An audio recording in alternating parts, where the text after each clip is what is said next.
All right, we start with Ryan Garcia's reported comeback. According to ESPN, Garcia has resumed training and could face off against fellow lightweight Jojo Diaz this fall. Diaz told ESPN, "I'm going to take him to places he's never been before, physically and mentally. If this fight doesn't get made, it's not on my end, it's on theirs." Now, Chris, I actually like this matchup. I was impressed with Jojo Diaz against Fortuna.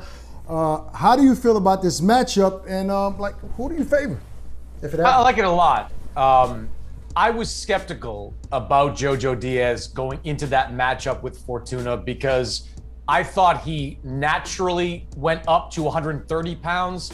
I thought 135, he was just going there. And, he talked about how he felt physically better. Well, of course you do. You don't have to cut that extra 5 pounds going into training camp. But what I saw of Jojo Diaz at 135 was a fighter whose skills replicated what he was at 130 and 126. He went up against a good puncher in Javier Fortuna and was able to walk him down for the duration of the fight. So I think he'd be very competitive against Ryan Garcia. What I question with Jojo Diaz in a Ryan Garcia fight is how does he respond to the kind of quick twitch power that Ryan has? I mean, he's faced speed before with Gary Russell Jr. He's faced skill before with Tevin Farmer and Fortuna.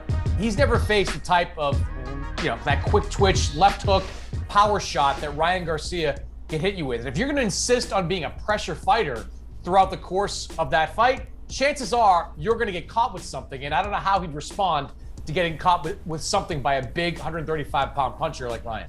No, that's a good question. Now, a lot of times people feel, Chris, when a fighter moves up in weight, that he's going to have to deal with guys with more power. But in his case, obviously, he struggled. He lost the belt on the scales. So maybe 135, he's a stronger fighter, more durable fighter. We saw what he did with Fortuna. A lot of people went in that fight thinking Fortuna was going to be the tougher guy, and he out-toughed the tough guy. So maybe he could withstand. We never known him to have a weak chin. We haven't seen, Diaz hurt a bunch of times. So if he can withstand the power, obviously he won't match his speed or Ryan's speed. Do you see that fight being competitive throughout the entire fight? Yeah, I think it can be very competitive. Ryan, at times during his career, has not responded well to pressure, to guys putting pressure on you. And Jojo is going to bring that at the level that Ryan probably hasn't seen up until this point. I do think that the power ultimately is going to be the equalizer. One of my other questions about this fight, and Jojo alluded to it with his comments to ESPN, I'm not so sure that Ryan's going to take it. Not because Ryan Garcia doesn't want that fight. I mean, I've been in pretty constant contact with Ryan over the last few months, and he has consistently said he wants to fight in August or September. The August date clearly starting to slip away significantly, but he wants to get back. He wants to fight a top guy. But if I'm Golden Boy and Ryan is coming off these mental health issues that caused him to take this break, I might want something a little bit less threatening than Jojo Diaz right now and potentially go into a Jojo Ryan fight either in the final quarter of 2021 or the first quarter of 2022. So I don't question that Ryan wants it. Jojo clearly wants it, but I would wonder if Golden Boy and their matchmakers want it at least right now. Right, but do you think that Ryan has the power with Golden Boy to tell Oscar and those guys, hey, no, I don't want to tune up. I'm ready for whoever. I want Jojo Diaz. If he applies that pressure to Golden Boy, does the fight get made? Yeah, I mean, Ryan's got a lot of leverage in this situation. He is under a long-term contract with Golden Boy, but he is their biggest star. And look, there were negotiations for Ryan to fight, your best friend, Gervonta Davis, in a fight at some point earlier this year before everything happened with Ryan Garcia. So he's pulled a lot of levers there at times trying to make big fights happen. And look, Jojo's an excellent fighter, but it's not like you're taking on the number one guy at 135 in your first fight back after these mental health issues. So I can see Ryan applying pressure. I don't know. I think if push comes to shove, Golden Boy's like, look, we'll make this fight in 2021. Absolutely. But you just have to go through one Francisco Fonseca type opponent to come back with next. I wonder if that will be something Ryan is amenable to. I don't know. I mean, I like the Jojo Diaz fight because he'll be fighting the guy that beat the guy he was supposed to fight.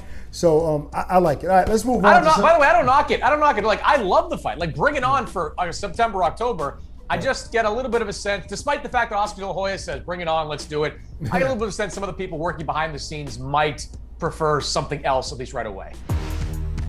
Moving on to the heavyweight division, Joe Joyce stopped Carlos Takam in the 6th round on Saturday. Joe Joyce is now slated to be the WBO #1 contender at heavyweight, but who knows when a title shot could be available. Chris, I mean, look, I think Joe Joyce is a big, strong, durable guy. But let's be honest, he's slow as molasses, okay? And he started late in the sport. He's calling out guys like AJ. And look, I don't want to totally discredit the guy. He's shown that even being, in my opinion, he was down in the fight. He stayed in the fight until he stopped the count. I thought it was a little premature, but can he really compete with the top 5 heavyweights in the world?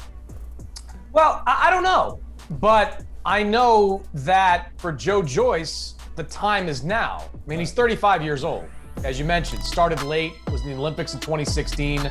He doesn't have the luxury of being patient and waiting 2 or 3 years to get one of these big fights. So I think it would be challenging for him against an upper echelon guy like Joshua or a Tyson Fury.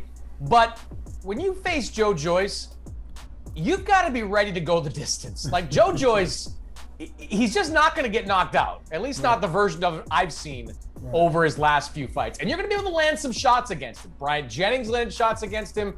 Daniel Dubois landed shots against him. And early on in that fight, Carlos Takam landed shots against him. But Joe Joyce just keeps coming. He keeps throwing that jab out there.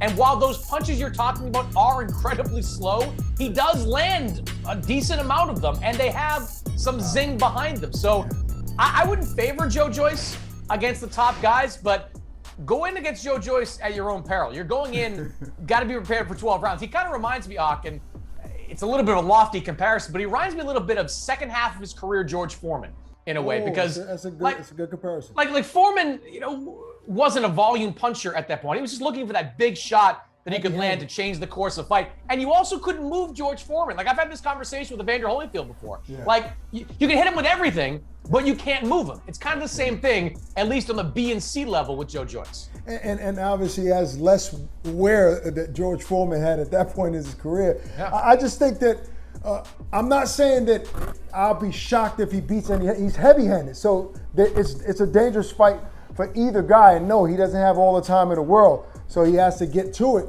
But if he faces a guy with the power of Anthony Joshua, will he be able to take those shots? That's the question. And then does that fight, make sense? I mean, I think the Joshua of the world and the Furies of the world, those guys want to fight each other. Maybe you can throw Andy Ruiz in there, obviously Wilder. But what do those guys gain by fighting a Joe Joyce? Outside of the fact that he's a WBO mandatory, like they're going to exercise that. We'll see. They don't gain much. That's why if you're Joe Joyce, while you are in a mandatory position now to fight the winner of Anthony Joshua, Alexander Usyk, that's not coming. Like the WBO can and likely will make Joe Joyce wait 2 years before he can get that opportunity. I mean, he'll be 37 years old by the time he might be mandated that opportunity. And who knows what happens to the titles at that point. But if you're Joyce, you're in a kind of a good situation because there are money fights out there for you. They're not title fights, but money fights. You mentioned Andy Ruiz. I think Joe Joyce, Andy Ruiz is an excellent fight, probably over here in the U.S. Domestic. Dillian White. I was just going to say, Dillian White versus Joe Joyce. Like, Dillian White's going to fight August, September.